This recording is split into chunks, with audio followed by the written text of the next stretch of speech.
안녕하세요. 법률사무소에 온 김보람 변호사입니다. 예전에 강의에서 이혼을 하지 않고도 상간녀나 상간남에게만 위자료 청구 소송을 진행할 수 있다는 부분을 설명드린 적이 있는데요. 그런데 배우자가 그 상간남 혹은 상간녀와 성행위까지 한 증거가 있음에도 불구하고 위자료 청구 소송에서 패소를 하는 경우가 있습니다.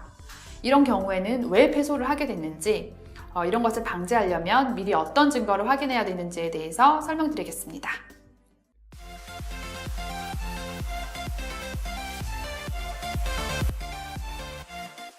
법리적으로 상대방에게 손해배상 책임을 묻기 위해서는 고의나 과실이 있어야 합니다. 그런데 이런 상간녀, 상간남에 대한 위자료 청구 소송의 경우에는 과실만으로는 부족하고 고의가 있어야 되는데요.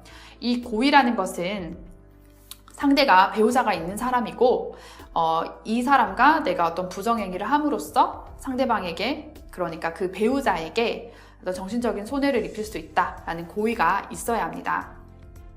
그러니까 자신의 이런 연애가 불륜이라는 것, 그러니까 상대방이 유부남 혹은 유부녀라는 사실을 몰랐다면 손해배상 책임 자체가 성립하기가 어렵습니다. 상대방이 자신의 잘못을 인정하지 않고 유부남인지 몰랐다라고 부인하는 경우에는 증거가 있어야 되는데요. 저희가 쉽게 이거를 이제 반박하고 확인할 수 있는 증거는 대부분 카카오톡이나 문자에서 확인할 수 있습니다. 카카오톡이나 문자에 이제 와이프가 들어오니까 뭐 나중에 문자하자, 이번 주에는 가족들이랑 여행을 가야 되니까 당분간 연락하지 마라, 주말에 연락하지 마라, 이런 식으로 배우자가 있다라는 사실이 그 문자나 카카오톡 대화 내역에서 확인된다면 당연히 상대방도 이런 사실을 알았다는 것들을 확인할 수 있습니다. 만약에 이런 직접적인 문자나 이런 것들이 없는 경우에는 배우자와 피고가 어떻게 알게 된 사이인지, 예를 들어서 같은 회사에 오랫동안 근무했다면, 또 거기에 이제 가족의 모임이 있고 이런 것들을 알 수 있는 여러 가지 정황들이 있었다면, 또 상대방이 당연히 배우자에 있는 사실을 알았다라는 점을 입증할 수도 있습니다.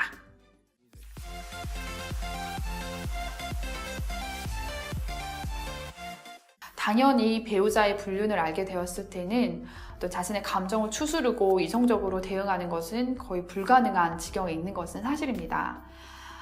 하지만 실제로 감정적으로 대응을 해버리면, 예를 들어서 그 상간녀 혹은 상간남과의 불륜에 관한 증거를 공개된 장소에 오픈해버리는 경우에는 오히려 본인이 명예훼손으로 고소를 당하게 되고 형사처벌을 받게 됩니다. 또 이 형사처벌에 기해서 상대방은 나에게 손해배상 청구를 할 수도 있습니다. 그러면 결론적으로 내가 손해배상금을 받게 되더라도 다시 또 지급해야 되는 문제가 생길 수도 있고, 이렇게 형사 절차까지 진행이 되지 않더라도 내가 소송을 제기했을 때 취하를 요구하는 어떤 이제 협상의 카드를 내주는 그런 상황이 될 수 있습니다.